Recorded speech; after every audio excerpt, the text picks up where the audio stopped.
And now Storm Tracker weather with East Idaho's chief meteorologist, Doug Iverson. Before we talk about that slight cool down, how about threatening weather, showers and thunderstorms as we go into the holiday weekend? Well, we're in the green tomorrow, Saturday and Sunday, so none of that. Yeah, we'll be dry. Nice, beautiful outdoor weather. Great for the fair, as I mentioned earlier. Now for the slight cool down. This guy here, blue shark's teeth, basically a cold front. It's slowly pushing towards East Idaho. With that tomorrow, temperatures won't be quite as warm as they were today. As I just showed you, almost hit 90 in Pocatello.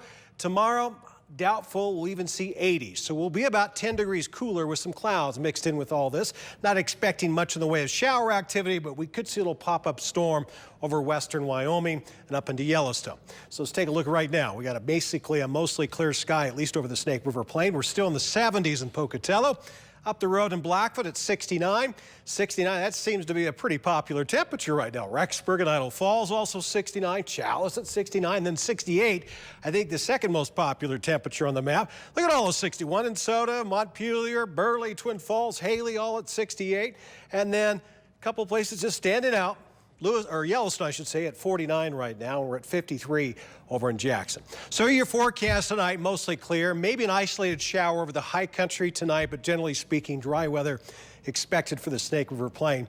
And we're not nearly as cold as we were just a few nights ago, staying well above the 30s, or in the 40s is where we'll end up tonight in Idaho Falls yet again. 47 for a low in Rexburg. Even Island Park staying out of the 30s, staying well above freezing with a low of 42 degrees. We'll be 40 in both Jackson and in Afton, mid-40s in Soda Springs and in Montpelier, and then lower 50s for the rest of us.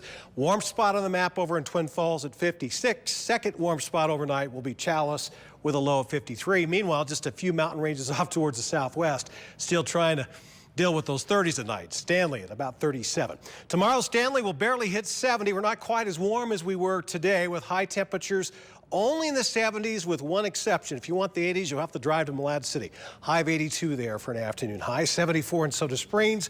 And back to that sweater weather in Yellowstone, a high of only 61. Meanwhile, just a comfortable day in Island Park. Setting up for a beautiful camping weekend if that's what you're going to be doing. Weather shouldn't stop you, right? Might have a little wind, though, tomorrow, especially in the afternoon. Wind tracker. You can see the shades of blues and yellows. Yellows indicate wind speeds of 20 miles per hour and above. So the windiest part of the day will be in the afternoon. Pocatello and Idaho Falls will see wind speeds in the mid-teens and mid to late afternoon. And then sun goes to bed, so does the wind. Back to the light wind speeds, 5 to 10 miles per hour. 7-day forecast. As we look ahead to the holiday weekend, it looks good. We're back in the 80s. Yeah, we're briefly out of them tomorrow, so much for that cool down. Didn't last long. Warmest day coming up will be Monday, Labor Day, 88 for a high. Then Idaho Falls. Well, we're in the 70s for a couple more days. That'll take us into the weekend. Mid-80s on Monday. Barely 80 on Tuesday, and then hello 70s. They're back Wednesday and Thursday. Rexburg 7-day forecast. We're dry for the next 7 days. Hottest or warmest day, can't even really say 83 is hot, so barely warm, I guess. That will be on Monday. Teton area 7-day forecast. There is a slight chance tomorrow, some showers and thunderstorms, but the way it looks now, we will be dry Saturday, Sunday, and Monday. Back to that chance on Tuesday, and for the Central Mountains, dry weather, at least through for most of the holiday weekend. Monday, yeah, a little iffy, still pretty warm, and then we back off with the temperatures going Wednesday, Thursday. 2/3 of the holiday, not too bad. Yeah. Yeah, not bad at all. A couple All right, thanks, sunny Doug. days.